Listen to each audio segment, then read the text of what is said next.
The grotesque death of Henry VIII, how England's most feared king met his humiliating end. A king in decay, Whitehall Palace, winter of 1546. A dark, fetid stench clings to the corridors, a smell of sweat, infection, and slowly rotting flesh. In the royal bedchamber, the once mighty King Henry VIII lies propped on a mound of pillows. The bed is massive, draped in rich tapestries and furs, yet even it struggles to contain Henry's swollen bulk. He wheezes with each labored breath. Ulcers on his legs seep pus and blood through their bandages, staining the sheets with yellow and red. The sores are so foul that attendants must sprinkle the room with strong perfumes, but nothing can fully mask the sickly sweet odor of decay. Servants move about carefully, faces impassive, though some fight the urge to gag. 3 rooms away, courtiers can smell the king's infected wounds, a nauseating warning of what awaits any who approach. In the dim light of an oil lamp, Henry's puffy, pale face glistens with sweat. Pain has carved deep lines into his features. His once bright eyes are now cloudy and rimmed red from sleepless agony. He shifts and lets out a low groan, the pain in his leg like fire, eating at his flesh.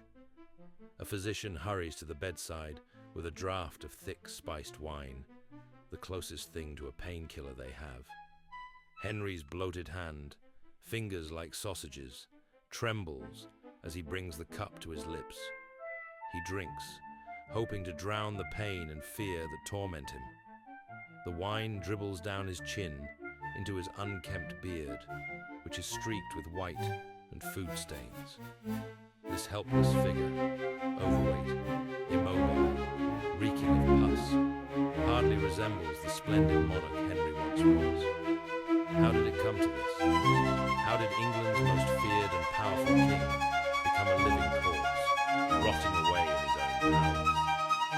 Henry's final days are a horrifying tableau of mortality and decay, a shocking contrast to the vibrant life he led in his youth. To understand the grotesque fate of Henry VIII, we must turn back the clock to when he was not a tortured tyrant, but a golden prince, one who never imagined the darkness awaiting him, the golden prince of England.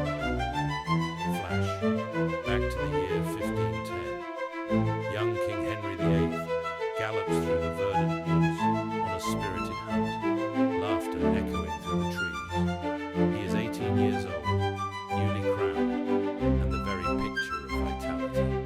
At over 6 feet tall, with broad shoulders and a lean, muscular build, Henry is the embodiment of a Renaissance hero.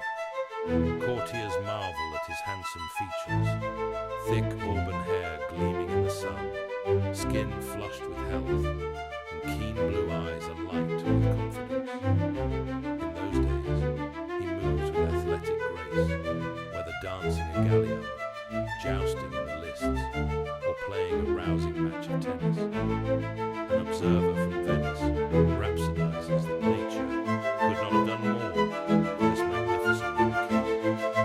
One ambassador gushes that Henry is the handsomest potentate I ever set eyes on, above the usual height, with an extremely fine calf to his leg.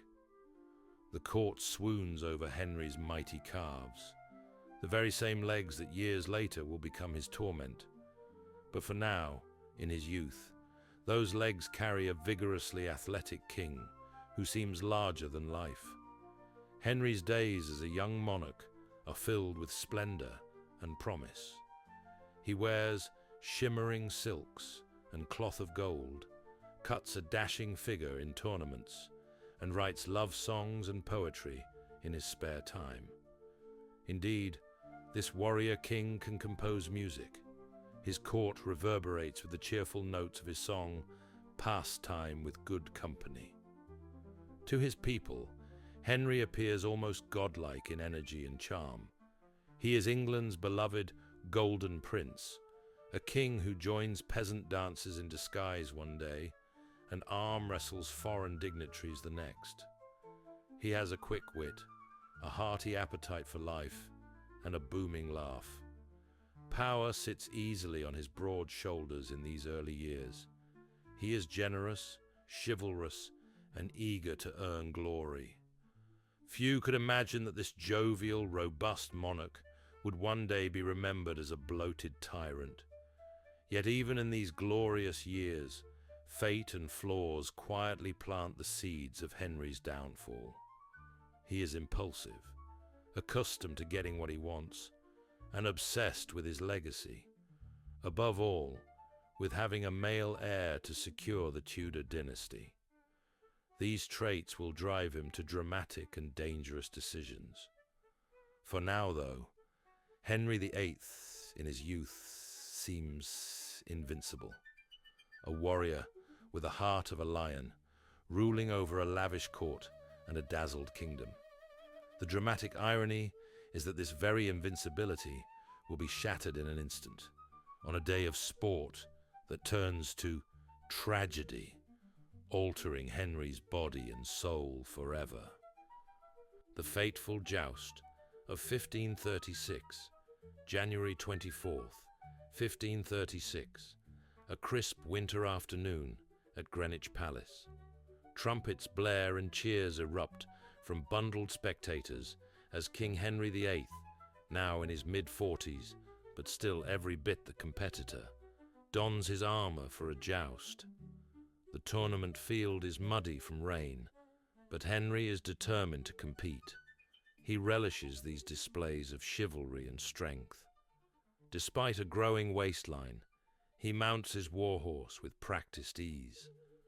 Underneath polished steel plate, the king's once formidable frame has grown heavier, but his pride blinds him to any limitations. Across the tilt yard, his opponent, a young noble in gleaming armor, lowers his visor and grips his lance. The crowd holds its breath. Jousting is dangerous, but who would dare unseat the King of England? The signal is given. Horses charge, hooves thundering. Henry aims his lance at the opponent's shield. In a blur of motion and a deafening crash, the lances shatter upon impact, and calamity strikes. Henry's horse rears violently, unbalanced by the collision. Before the king can react, the massive steed topples onto its side, slamming Henry to the ground. A gasp ripples through the crowd. Half a ton of horse and armor pins Henry beneath it, his body crushed into the dirt. The great King Henry VIII lies motionless. His attendants and noble spectators surge forward in panic. When they drag the horse off and pull Henry free, they find the king unconscious, limp as a rag doll. His eyes are closed. He does not respond to his name. Blood trickles from under his helmet. For 2 long hours, Henry VIII remains out cold, unmoving. Some wail that the king is dead. Others pray desperately over his prone form.